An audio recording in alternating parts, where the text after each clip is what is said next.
Very warm welcome this show. मैं हूं कामरान शाहिद।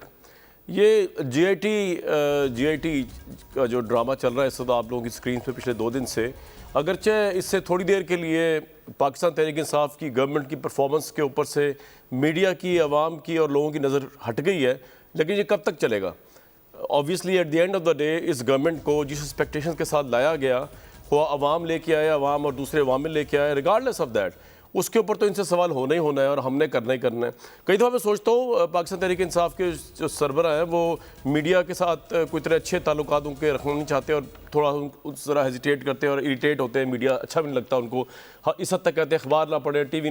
मैं हैरान इस बात पर हूँ कि इस मीडिया को इस लेवल तक पहुँचाने में सबसे ज़्यादा जिस शख्स का रोल है वो है पाकिस्तान तहरीक इंसाफ के सरबराह इमरान खान, क्योंकि जो ज़ुबान उन्होंने इस्तेमाल की अपने मुखालफिन के बारे में और मीडिया ने उसको रिपोर्ट किया, जो ज़बान उन्होंने स्टेट ऑफ पाकिस्तान के ख़िलाफ़ prime minister opposition leader Imran Khan ने इस्तेमाल की, कंटेनर पर खड़े होकर वज़ीर-ए-आज़म को प्राइम मिनिस्टर हाउस से निकाल दूंगा घसीट के, मीडिया ने उसको रिपोर्ट किया। उस वक्त मीडिया इनका डार्लिंग था।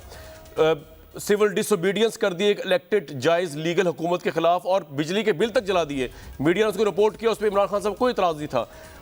आज की अपोजिशन ना कुछ ऐसा कर रही है इमरान खान साहब के ख़िलाफ़ और ना मीडिया उसको रिपोर्ट कर रहा है। इसके बावजूद मीडिया से इतना खार है इस गवर्नमेंट को और इसकी क़यादत को कि कभी कोई चैनल बंद कर देते हैं, कभी किसी पे पाबंदी लगा देते हैं, कभी कहते हैं अखबार पढ़ना बंद कर दें।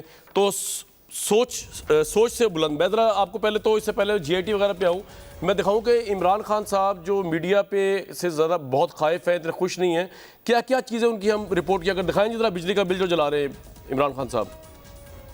मैं नवाज शरीफ प्रोटेस्ट कर रहा हूं, आपकी नाहली, आपकी करप्शन की कीमत मैं महंगी बिजली से क्यों दूं, इसलिए मैं अपना बिल जलाने लगा।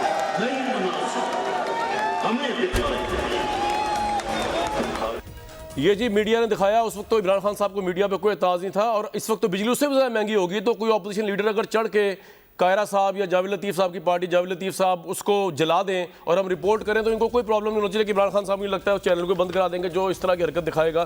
तो रियासत मदीना में कौल और फेल में तजाद और 2 अमली हुकूमत हो नहीं सकती। 2 रिपोर्टें जो अली जैदी साहब कहते हैं ये इस मुल्क के अंदर, मैं कल आपको अदलिया का बता रहा था सितम ज़रीफ़ी माजी को लेकर, और आप देखिए कि कातिल है उज़ैर बलोच, उसके ऊपर अभी तक कोई प्रोग्रेस नहीं हुई सिवाय इसके उसके बयानात चल रहे हैं। उसने इकरार कर लिया 198 लोग मारे गए, बड़ी बड़ी क़यादत के ऊपर उसका इतराफ़ी बयान है मेरे सामने। अगर सारी बात छोड़े एडवोकेट के सामने उसने बयान दिया है, उसमें उसने कहा है कि पीपल्स पार्टी के लिए बहुत से गैर कानूनी काम किए, कादिर पटेल कहने पर कई अफराद को कत्ल किया, आसिफ ज़रदारी कहने पर अपने गिरोह के 15 से 20 लड़के बिलावल हाउस भेजे, बिलावल हाउस के पास से 30 से 40 बंगले खाली कराए। ये बहुत सख्त इल्ज़ामात हैं जो एक नेशनल पॉलिटिकल लीडरशिप के ऊपर एक क्रिमिनल लगा रहा है और कोई पूछने वाला नहीं है। और इस पर ईमान की हद तक यकीन है इमरान खान प्राइम मिनिस्टर का। उन्होंने कहा कि हाँ ये क़यादत पीपल्स पार्टी की ऐसी ही है। सुन लें अगर आपको यकीन नहीं आ रहा कि जो अली जैदी की जीआईटी है, जो कि उस जीआईटी से मुख्तलिफ है सिंध गवर्नमेंट ने पेश की जिसमें पीपल्स पार्टी का नाम नहीं है, उसको इमरान खान साहब इंडोर्स कर रहे हैं जीआईटी आने से पहले ही। सुनवाएं जी। उज़ैर बलोच ने कहा कि पीपल्स पार्टी की क़यादत यानी कि आसिफ जरदारी के कहने पे उसने लोगों को कत्ल करवाया, लोगों को मारा, कत्ल किया। पीपल्स पार्टी की लीडर बेनजीर भुट्टो कत्ल होती है, वो कत्ल होती है और जो गवाह शहंशाह होता है पीपल्स पार्टी की क़यादत उसको कत्ल करवाती है। उज़ैर बलोच कह रहा है क्या सियासतदान ये करते हैं? राइट। हमाया अख्तर खान साहब, मियां जावेद लतीफ़ साहब, कमर ज़मान कायरा साहब, lieutenant general retired Amjad Shoaib साहब। कायरा साहब, इमरान खान साहब का ईमान की हद तक यकीन है कि आपकी लीडरशिप कातिल है। जीआईटी जो अली जैदी ने पेश की वो भी इस बात की गुमाज़गी है कि आप लोग क्रिमिनल्स हैं। आप लोगों ने उज़ैर बलोच जैसे लियारी गैंग वॉर के क्रिमिनल के साथ मिल के घरों पर कब्जा कराया। भत्ता फरियाल तालपुर को 1 करोड़ रुपया महीने का वो दिया करता था। तो अवाम के सामने तो आपका क्या कॉन्फिडेंस है जब आप वोट लेने दोबारा जाएंगे? इतनी बातें खुल गई आपके मुतालिक और कोई नहीं, हमारे प्राइम मिनिस्टर ये बात कह रहे हैं। कामरान, गुजारिश है कि ये कोई नई बातें नहीं है। पहली बात तो ये है कि बेर वक्त की रागनी पता नहीं क्यों छेड़ी गई है। अचानक इस गवर्नमेंट के ऊपर बहुत बड़ा प्रेशर बिल्ड हुआ। खुद खान साहब -1 की बातें करने शुरू हो गए, कभी -3 की बातें सुनने शुरू हो गए, तो कभी सिंथिया रिची आ जाती है। वो अचानक आउट ऑफ द ब्लू पता नहीं कहां से वो किसकी खास मंजूर नजर है और कैसे वो पाकिस्तान के हसास तरीन इलाकों में ट्रेवल कर रही होती है और उसको सारे जहां की प्रोटेक्शन दे दी जाती है, वो पीपल्स पार्टी के पीछे पड़ जाती है और सिर्फ पीपल्स पार्टी के लोग करार मिलते हैं उसको। इसी तरह ये उजैर बलोच की जेआईटी है या निसार मोराई की है या बल्दिया टाउन वाली जेआईटी है। आज अली जैदी साहब ने बाकी जेआईटीज का तो जिक्र किया, बल्दिया टाउन की जेआईटी का उन्होंने लहरा के जिक्र तो कर दिया, लेकिन उस पर क्या है उसका जिक्र नहीं फरमाया। काश वो भी कर देते। लेकिन मुझे अफसोस से ये बात कहनी पड़ रही है कि ये जेआईटीज बनी, इनकी रिपोर्टें आ गई थी और ये रिपोर्ट्स इस वक्त अदालतें चल रही, ये केसेस अदालतों में है, जो मामले अदालतों में। खैरा साहब मेरे आपसे दो सवाल आते हैं सर, आपसे मेरे दो सवाल आते हैं। एक तो पहला खत्म कर लूं, छोटा सा गुजारिश है कि इसमें आपके लिए कोई नई इंफॉर्मेशन थी जो पहले आपके इल्म में, पहले मीडिया में नहीं आई? नहीं, लेकिन सर जो पहले जी सर सवाल सुन ले मेरा, खैरा साहब इससे मेरा सवाल सुन ले। पहले इंफॉर्मेशन ये थी कि मेरे सामने कराची बदमनी केस का सुपर नोटिस नंबर 16 ऑफ 2011 का इफ्तिखार चौधरी का पड़ा हुआ है, जिसमें उन्होंने ये पहले इंफॉर्मेशन दी थी कि Jamaat Islami, MQM, peoples party, ANP इन सब के मिलिटेंट विंग्स हैं।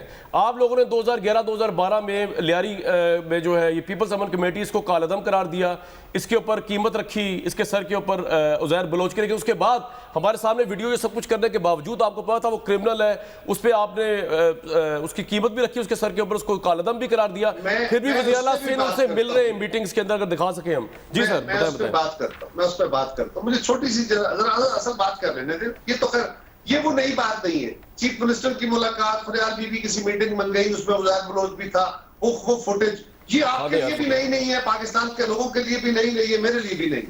ये तो पहले से ऑलरेडी जारी हो चुकी। दूसरी गुजारिश ये है कि आज 2 जेआईटीज की रिपोर्ट्स आई है। एक अली जैदी साहब ने दी है जो 4 मेंबर्स की साइंड है, और दूसरी जो सिंध गवर्नमेंट ने जारी की है वो 7 मेंबर्स की साइंड है। 7 मेंबर्स की, और 7 मेंबर्स में एक चेयरमैन है, 6 मेंबर्स हैं। अली जैदी साहब को वो 4 मेंबर्स की साइंड रिपोर्ट कहां से मिली है? वो किसने दी है उनको? क्या रिसोर्स है उसका? कायरा साहब, अगर मैं आपसे बसत एहतराम एक सवाल करूं, ये अवाम के लिए इंपॉर्टेंट नहीं, अली जैदी साहब क्या कह रहे हैं? असल इंपॉर्टेंस इस बात की सर, असल इंपॉर्टेंस बात की है कि आपको जब पता था कि एक शख्स कालअदम है, आपने खुद कालअदम करार दिया, वो क्रिमिनल है, सिंध में रह के आपको ये पता ना हो कि वो उसका गैंग वॉर है, उसने किस किस को नहीं मारा, उसके साथ आप लोगों का मिलना वज़ीर आला के लेवल पे, आपकी कैबिनेट के लेवल पे, क्वेश्चन करता हूं यार मैं इस पे बात सर, उस पे आए ना सर। अली जैदी को छोड़े, वो तो इंपॉर्टेंट नहीं है। ये नहीं होगा, ये नहीं, नो चले बात होती है। जी सर, चले इसमें थोड़ी होती है बात। चले सर, आप बात करते हैं। जी। लेकिन पहले ये पहले तो फैसला हो जाए कि ये आखिर कहां से आ गया सारा कुछ। 7 मेंबर्स की साइंड रिपोर्ट है, अदालत मौजूद है, अदालत में जाना चाहिए। और 4 मेंबर्स की रिपोर्ट से अली जैदी क्या उन 4 इदारों को सिंध गवर्नमेंट के सामने खड़ा करना चाहता है? क्या अली जैदी ये साबित करना चाहता है कि इस मुल्क के इदारे अली जैदी के जरिए सिंध गवर्नमेंट को तंग कर रहे हैं? क्या ये साबित करना चाहता है? रही बात कि उस क्रिमिनल के साथ राब्ता पूछा, मैंने पहले गुजारिश की कि इसके जवाबात भी दे चुके हैं, सिंध गवर्नमेंट ने भी उसके जवाब दिए, और आज नहीं 2 साल पहले साल पहले उसके जवाब दिए। और वो अमन कमेटी के साथ चलने वाले साहब जो थे जुल्फकार मिर्जा साहब, वो पीपल्स पार्टी से निकाले गए। उनकी अहलिया डॉक्टर फहमीदा मिर्जा साहिबा हमारी स्पीकर थी, उनका आज उनकी वजीर है। खैरा साहब, ये वाकया जुल्फकार मिर्जा के निकाले जाने के बाद किए हैं वैसे?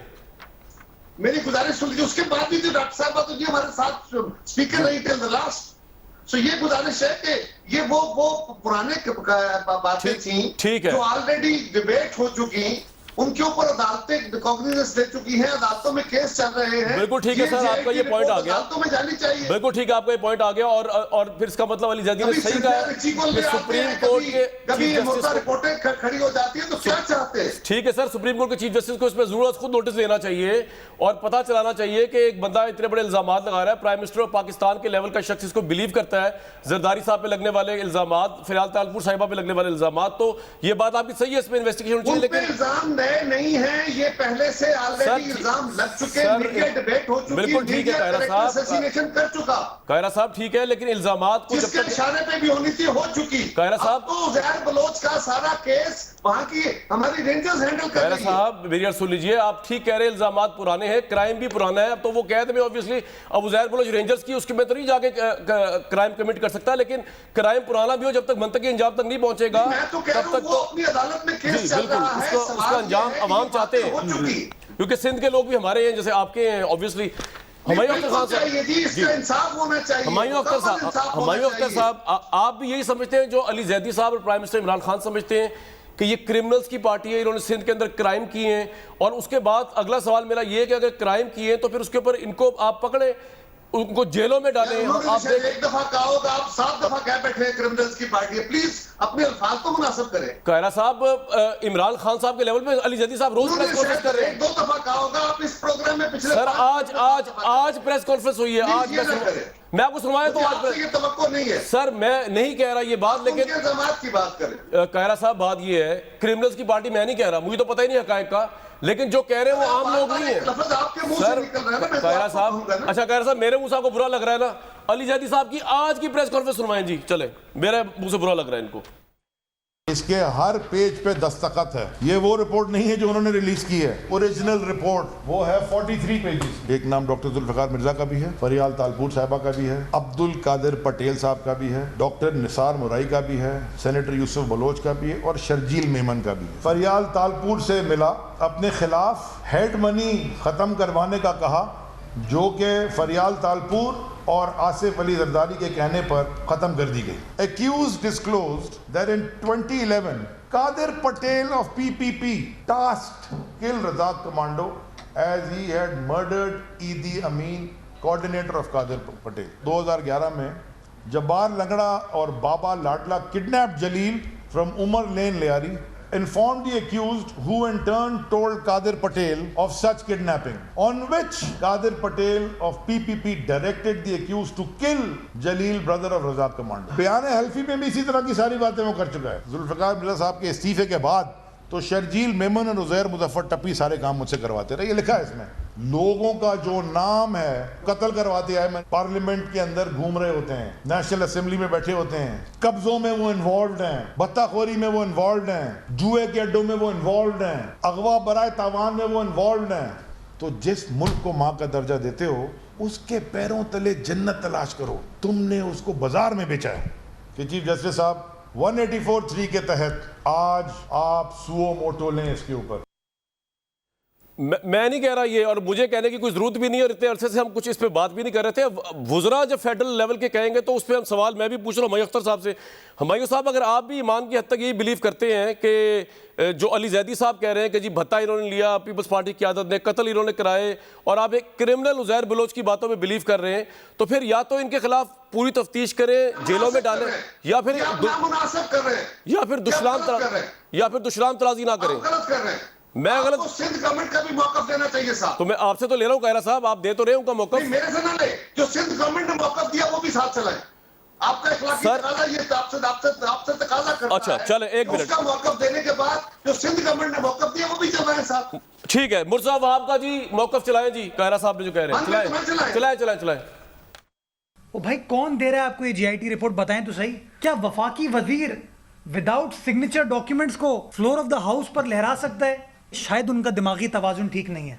उनके दिमागी तवाजुन का फैसला कोई साइकेट्रिस्ट ही करेगा ना। इस तरह के कागजात तो पता नहीं कितने माजी में क्रिएट किए गए सियासी लीडरशिप को बदनाम करने के लिए। जो बातें अली जैदी साहब ने पाकिस्तान पीपल्स पार्टी की आला क़यादत के लिए की, वो सब की सब गलत थी, झूठ थी, बेबुनियाद थी।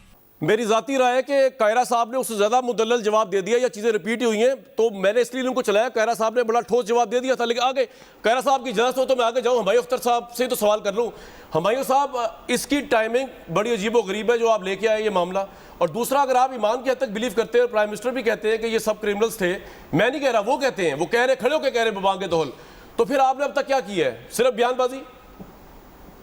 देखिए जी, एक स्टेट को चलाने के लिए बहुत ज़रूरी होता है कि जस्टिस डेमोन्स्ट्रेट की जाए, इंसाफ डेमोन्स्ट्रेट किया जाए। बिलखसूस जब स्टेट के बहुत बड़े बड़े इदारे जैसे एक सूबाई हुकूमत है, उसके खिलाफ इल्ज़ामात सामने आ रहे हों और साल से वो कहीं ढके छुपे पड़े हों। अब इस वक्त क्या सिचुएशन है? एक सिंध गवर्नमेंट ने जिसके खिलाफ इल्जामात लग रहे हैं, उन्होंने एक चले 3 GITs में से एक ये उज़ैर बलोच वाली GIT है, अमन कमेटी वाली, ये सामने लाए हैं।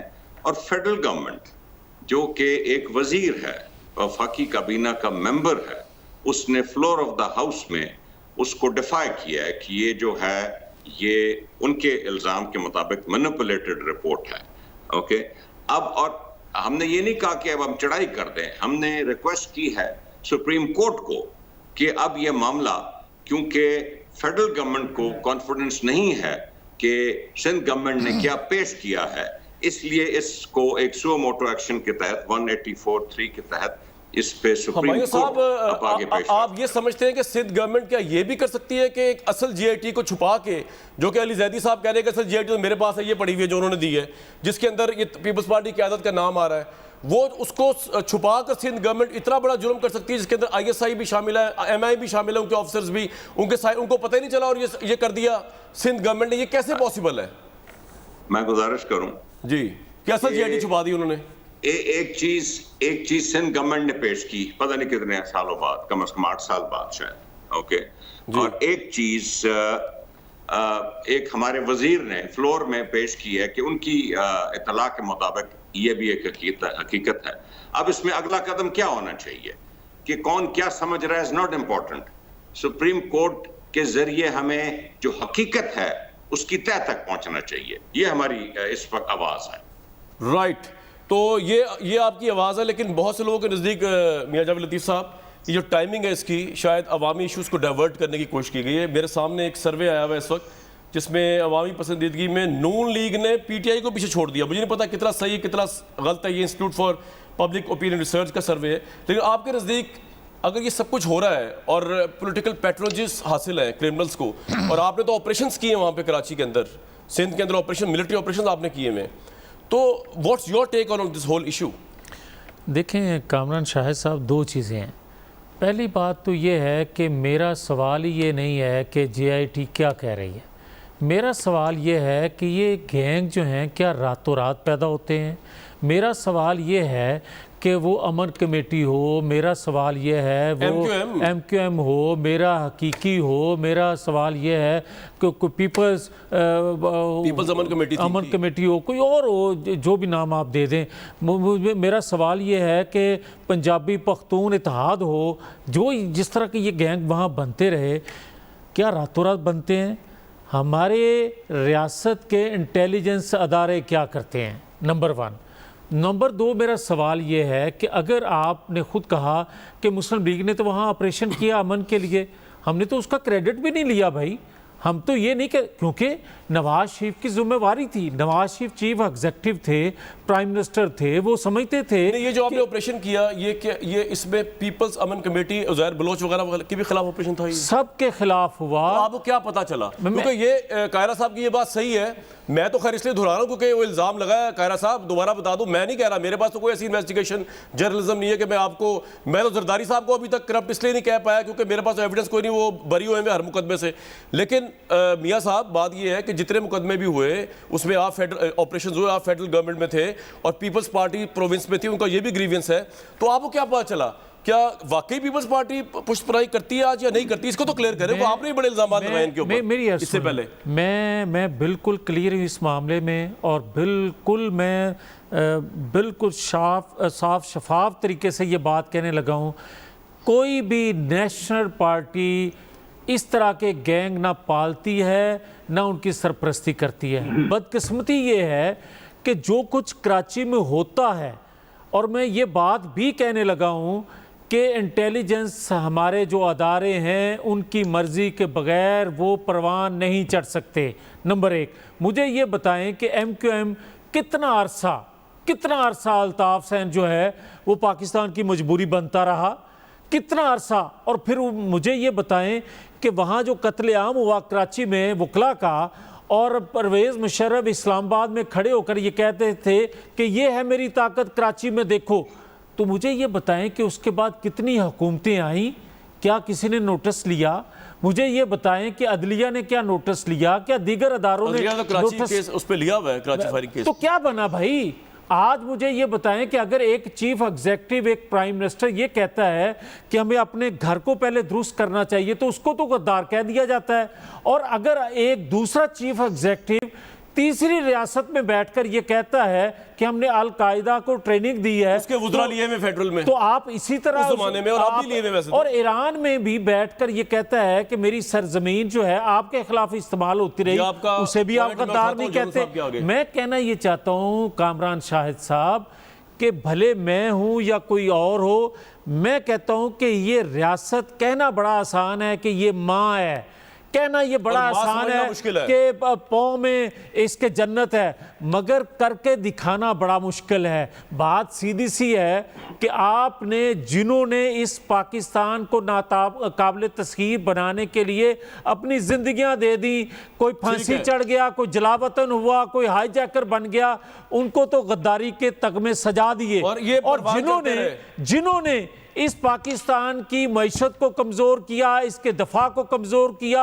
मकबूजा कश्मीर को दे दिया, उसको आप कुछ कहने के लिए तैयार नहीं हो।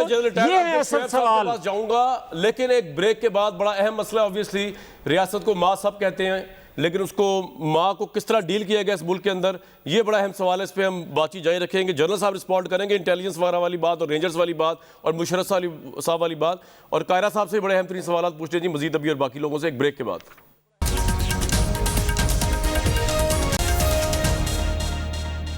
Viewers, a very warm welcome back to show. Karachi बदअमनी केस 2011 मेरे सामने मौजूद है, जिसके अंदर ये लिखा हुआ है कि report submitted by the provincial government prepared by its special branch, report of the IB, information collected from other credible sources, briefing by ISI does highlight the role of stakeholders and political parties, namely ANP, People's Party, MQM, Sunni Tehreek, Jamaat-e-Islami, that in the ranks of these political parties, criminals have succeeded in making their way, some of whom are now involved in target killing, land grabbing, drug mafia. General साहब, बड़ा pertinent सवाल उठाया मियां जावेद लतीफ़ साहब ने। वो कह रहे हैं कि ये एक दिन में ये अगर मिलिटेंट विंग्स भी हैं, पॉलिटिकल पार्टीज़ की आशीर्वाद थी या नहीं थी, लेकिन ये एक दिन में परवान नहीं चढ़े।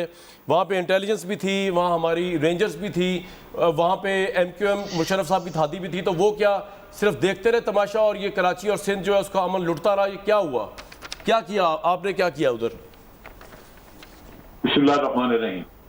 देखिए कामरान, हम बात कर रहे थे GIT पे। जी मियाँ साहब बड़े मोहतरम हैं, मेरे ताल्लुकात भी हैं, बातचीत का शब भी रहती है। मियाँ साहब ने किस्सा किसी और तरफ चला दिया, तो वो मैं नहीं समझता कि उस पर ज्यादा बहस करनी चाहिए। ये बात ठीक है कि ये कोई एक दिन में नहीं बनता, लेकिन दूसरी तरफ ये भी आप देखिए कि MQM जो थी वो गालिबन हर पार्टी की जरूरत थी। 93 में मैं चूंकि उस ऑपरेशन का हिस्सा था जो कराची में हुआ, मैं उस वक्त GOC था कोयटा में, जी और मुझे टुक्स आए हुए थे, तो सिंध में डाकुओं के खिलाफ ऑपरेशन शुरू हुआ और जनरल आसिफ नवाज ने उसको कराची तक एक्सटेंड किया, क्योंकि कराची में टेररिज्म बहुत था और आपको पता है कि टॉर्चर सेल, और चूंकि इत्तेहादी थे MQM वाले मियाँ साहब के, तो ऑपरेशन मियाँ साहब ने रुकवाया और वो पॉइंट बना जहां आसिफ नवाज साहब का और उनका मसला खड़ा हो।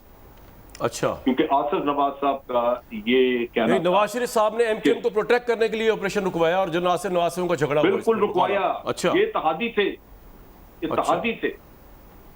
सही। तो आप देखिए हर पार्टी ने अपने वक्त पे, क्योंकि कराची में हमेशा वो सीटें बहुत ज्यादा जीतते रहे और सिंध में गवर्नमेंट बनाने के लिए या फेडरेशन में गवर्नमेंट बनाने के लिए। लेकिन जनरल साहब मेरा आपसे एक सवाल है, चले ये अब कायरा साहब माइंड ना कर जाए, लेकिन बकौल आपकी उसके परसेप्शन के ये तो गलत लोग होते हैं पॉलिटिशियन, ये मैं नहीं कह रहा, अगर ये परसेप्शन बनाई जाए ये गलत लोग हैं, लेकिन मुशर्रफ साहब जो थे वो तो ऑल इन ऑल, ये नहीं कहा सर, चले सर मेरा सवाल सुन रहे हैं। मुशर्रफ साहब जो यूनिफॉर्म में थे, उनकी तो कोई मजबूरी नहीं थी कि वो MQM जैसी पार्टी जो कि टेररिस्ट थी, जिनके मुतालिक तमाम इंटेलिजेंस मुशर्रफ साहब को पहले पता थी कि ये रॉ का एजेंट है अल्ताफ हुसैन, उनकी क्या मजबूरी थी कि अल्ताफ हुसैन के साथ हाथ मिलाना? वो तो उनके पास यूनिफॉर्म था, वो जो चाहे करते और बड़ा अच्छा करते अगर इनके साथ हाथ ना मिलाते।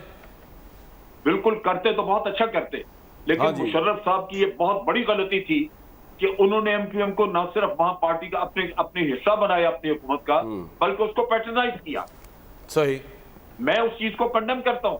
ये तो मैंने एक स्टेटमेंट दी है कि हर दौर में हर हुकूमत ने उसको मजबूरी के तौर पे लिया और उनको हिस्सा बनाया। उनको तो दिमाग आसमान पे चढ़े हुए थे इसी वजह से कि हर कोई जाके 90 पे हाजिरी दे के आता था।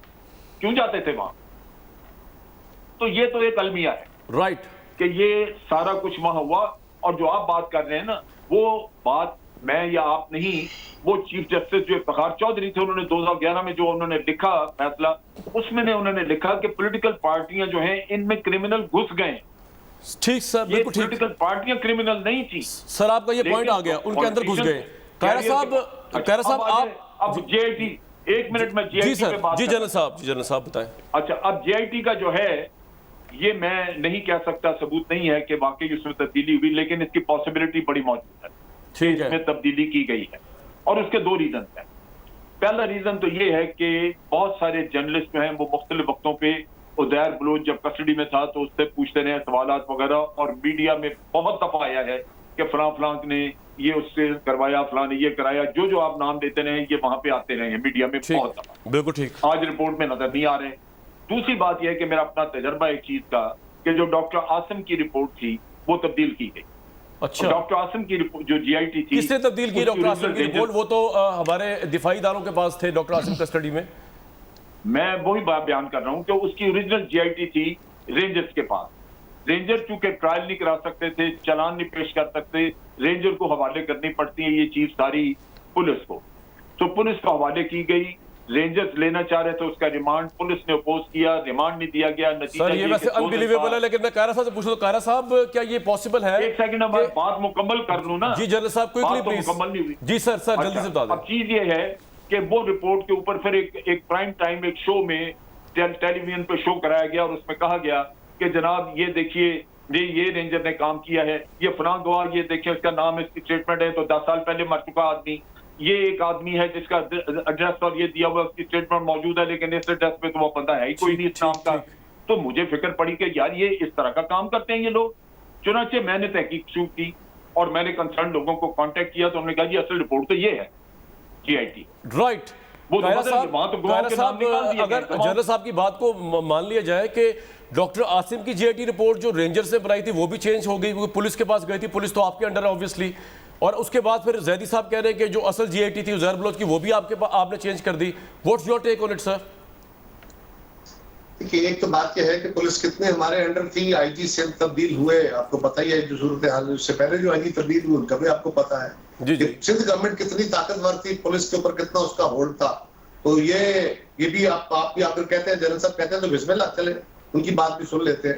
लेकिन गुजारिश ये है, इसको तो 7 मेंबर्स के साइन है, और अगर कोई रिपोर्ट पुलिस ने तब्दील की, सिंध गवर्नमेंट ने तब्दील की, तो रेंजर्स को चाहिए था वो कोर्ट में जाके अपना वकील पेश कर देते कि जनाब ये हमारी रिपोर्ट नहीं है। ये बात सही है। रेंजर्स को चाहिए था वो आईएसपीआर के जरिए या अपने स्पोक्स पर्सन के जरिए कहते कि जनाब हमारे साथ ज्यादती हुई है। दूसरी गुजारिश ये है कि ये जो एमकेएम का इशू है भाई मेरे, ये ज़ियाउल हक साहब ने बड़ी तयशुदा बात है ना, ज़ियाउल हक ने बनाई, पीपल्स पार्टी के खिलाफ बनाई, उसको पैट्रनाइज किया, और उसके बाद जनरल साहब ने जनरल आसिफ नवाज का जिक्र तो किया, लेकिन जनरल असलम बेग साहब को भूल गए। एक कच्चा किला ऑपरेशन भी हुआ था, वो किसने रुकवाया था? बिल्कुल नहीं, वो किसने रुकवाया था? नसीरुल्लाह बाबर ने किया, नसीरुल्लाह बाबर ने ऑपरेशन किया।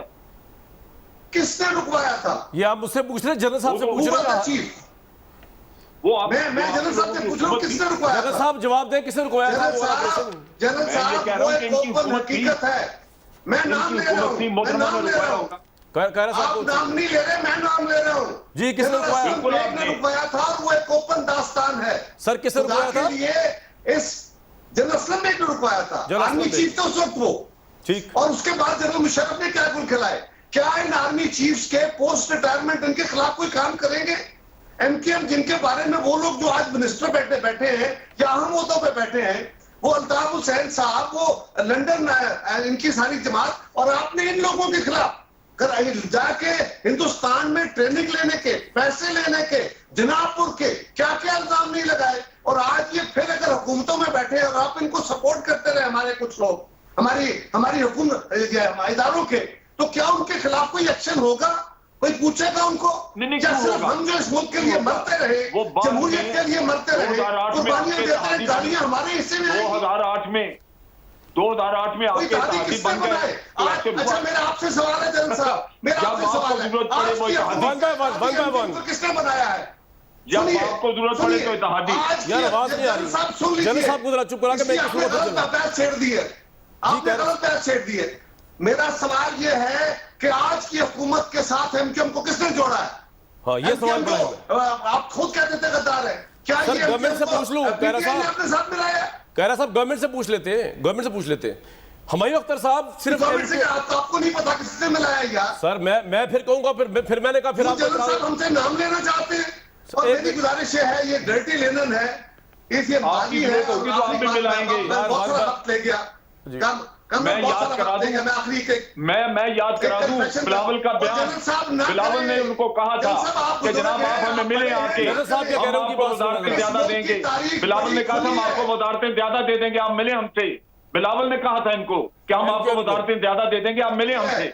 ये क्या किसको कहा था उन्होंने? एमक्यूएम को कहा था। तो बाप को भी सजा, सुने जाने दें, बाप को भी सजा, जाने दें कायरा साहब, आपकी भी सियासत यही है, जरूरत पड़ती है तो आपको, जिसको जरूरत पड़ती है वो ले लेता है, जिसको जरूरत पड़ती है वो शुरू हो जाता है। सुने आप सुने, देखिए बिलावल की वालदा को सजा, बिलावल के वालिद को सजा, बिलावल के नाने को सजा, बिलावल की सारी जमात को सजा। क्या उन लोगों को भी सजा देने की कोई सोचेगा? उनके खिलाफ भी कोई बात करेगा जो पीपल्स पार्टी के खिलाफ इस मुल्क के दुश्मन इकट्ठा करते रहे? राइट, मैं देख लूंगा, इसके बाद हुमायूं अख्तर साहब और मियां जावेद लतीफ साहब रिस्पॉन्ड करेंगे। हुमायूं अख्तर साहब तो इस बात का जवाब लाजमी देंगे कि ये एमक्यूएम जो बल्दिया टाउन फैक्ट्री के वाक़े से लेके और दूसरी टारगेट किलिंग्स और उसमें शामिल है, उनको क्यों आपने शामिल किया? और जीडीए जिसके जुल्फकार मिर्जा, जिनका करीब तरीन ताल्लुक है ज़ुहैर बलोच के साथ, जो ओपनली कहते थे मैंने लाइसेंस भी दिए दूसरी पार्टी को काउंटर करने के लिए, वो आपके साथ क्यों बैठे हुए हैं? इसका जवाब वो देंगे। मियां साहब से भी सवाल करूंगा एक ब्रेक के बाद। जी कायरा साहब ने जी बड़ा वैलिड पॉइंट उठाया है। हुमायूं अख्तर साहब, आप तो ये तीनों पार्टियों को जानते हैं, मुशर्रफ साहब को भी, नवाज शरीफ साहब को भी, इमरान खान साहब को भी। ये एमक्यूएम जो कि जिसने सारा कुछ किया वहां पर, ये आपके साथ क्यों बैठी हुई है? जीडी आपके साथ क्यों बैठी हुई है? इन लोगों को आपने क्यों घुसन दिया अपने साथ, जिनके खिलाफ ऑपरेशन हुए? अरे कामरान, हम माजी भूल जाते हैं। ये 1980 की दिहाई में एक बिल्कुल डिप्राइव्ड कौम थी मुहाजिरों की, ये इकट्ठे हुए और इन्होंने सिंध के अर्बन सेंटर्स में एक इलेक्ट्रल पावर के तौर पे उभरे। मुझे ये बता दें कि वो कौन सी पॉलिटिकल पार्टी है, जैसे जनरल साहब फरमा रहे थे, जो बवक्त जरूरत इनके साथ ना मिली हो। मुझे ये बताएं कि 2008 की जो हुकूमत थी वफाक में भी और सिंध में एमक्यूएम पीपल पार्टी के साथ थी और मुख्तलिफ एक्शन हुए। हुमायूं साहब, मेरा आपसे एक सवाल है, मेरा आपसे एक सवाल है सर, एक सवाल है। देखिए आप ठीक कह रहे हैं, लेकिन इमरान खान ने तो कहा था एमक्यूएम कातिल है, वो आपकी क्या मजबूरी थी इनके साथ? जी बताएं। एमक्यूएम के खिलाफ जो इफेक्टिव एक्शन लिया गया, जो इसमें जो एमक्यूएम के नेगेटिव एलिमेंट्स थे जिनको एमक्यूएम से खारिज किया गया, वो जनरल राहिल शरीफ ने एक्शन लिया। बिल्कुल ठीक है। बिल आखिर जो फौज ने गन साफ किया जी एमक्यूएम का, मैं मानता हूं आपको, लेकिन आपका बनता नहीं था इनके साथ बैठना सर, इखलाकी तौर पे नहीं बनता था। जिनके खिलाफ आपने लंदन में केसेस किए, जिनको रॉ का एजेंट डिक्लेयर किया इमरान खान ने, और जिनके खिलाफ आज भी के बाद बल्दिया टाउन के इमरान शाहिद जनरल के एक्शन के बाद एमक्यूएम जो है उसमें से नेगेटिव एलिमेंट सर लेकिन नहीं, इखलाकी तौर पे आपका बैठना नहीं बनता था भाई बात ये। मियां साहब, जनरल साहब ने सही कहा और हुमायूं साहब भी सही कह रहे हैं, आप लोग भी इस हमाम में इनके साथ गंदे हुए हैं, जो एमक्यूएम के साथ आप भी बैठे, आपने ऑपरेशन रुकवाया जनरल कामरान। आप जो कहें या जनरल अमजद शोएब साहब जो कहें, मैं बात मानता हूं, मगर मैं एक बात मानने के लिए तैयार नहीं हूं। मैं कहता हूं मिसाक जमहूरिया जब साइन हुआ तो यहाँ बात हुई है 2008 की, 2013 में जब हम आए तो 2013 से 2018 तक इस एमक्यूएम को हमने साथ में लाया, जबकि मिसाक जमहूरियत जब साइन हुआ था तमाम पॉलिटिकल जमातों ने यह फैसला किया था इनको इत्तेहादी ना बनाया जाए, सो हमने नहीं बनाया। मैं कहना ये चाहता हूँ कि जनरल साहब के तहफ़्फ़ुज़ात कुछ और होंगे, मेरे और होंगे, आपके और होंगे, मगर ये क्या हकीकत नहीं है कि एमक्यूएम तो कराची या वो पंजाबी पख्तून इत्तेहाद वो तो कराची। तो मैं कहता हूं कि सूबों में जो ग्रुप पैदा हुए, आप ये देखें कि NA 120 का इलेक्शन था, जहादी तंजीमें थी, एक सेकंड जहादी तंजीमें थी, तो उनको इलेक्शन में कौन लेकर आया? और आज सूबों में, आज सर एक मिनट सर, एक सेकंड के लिए, आज सूबों में अगर एहसास महरूमी है, आज सूबों में अगर कोई बात उठती है, ये एहसास उठता है कि हमारे साथ ज्यादती हो रही है, सर अब ज्यादती हो रही है, वो ज्यादती, फुल स्क्रीन वो शिकायत लोग किससे 30 सेकंड्स। मैं एक बात करना चाह रहा हूँ। जी जी देखिए कामरान मियां साहब, सर उनको बोले दे, उनको बोले दे। जी जल्द साहब। मियां साहब एक मिनट देखिए, जब से अनवर ने बाहर ये इंकशाफ किया है कि हम इंडिया से लेते थे, बिल्कुल वादे हो गई चीज। ये कभी हो सकता है कि जो आज एमक्यूएम में बैठे हुए इनके नॉलेज में नहीं था, या ये मीटिंग अटेंड नहीं करते रहे दुबई में जाके। ये सारी बातें जो है कामरान, वक्त खत्म हो गया। मैं आपसे बिल्कुल एग्री करता हूं, ये सारी पॉलिटिकल पार्टीज जो है अपनी मजबूरी की खातिर, अपॉर्चुनिज्म की खातिर, इक्तदार की खातिर टेररिस्टों को मिलाती रही अपने साथ। आज भी इमरान खान साहब जो मैंडेट लेके आए थे कराची में एमक्यूएम के खिलाफ, उनके साथ बैठे हुए हैं। इखलाकी तौर पे ये शर्मिंदगी की बात है पाकिस्तान तहरीक इंसाफ के लिए, हुकूमत बनाने के लिए, प्राइम मिनिस्टर बचाने के लिए एक ऐसी पार्टी जो पहले कत्ल और भत्ते में मुलविस रही, उसके साथ बैठे हुए। तो इस मुल्क का सॉरी स्टेट ऑफ अफेयर्स है। कल तक दीजिए मुझे इजाजत।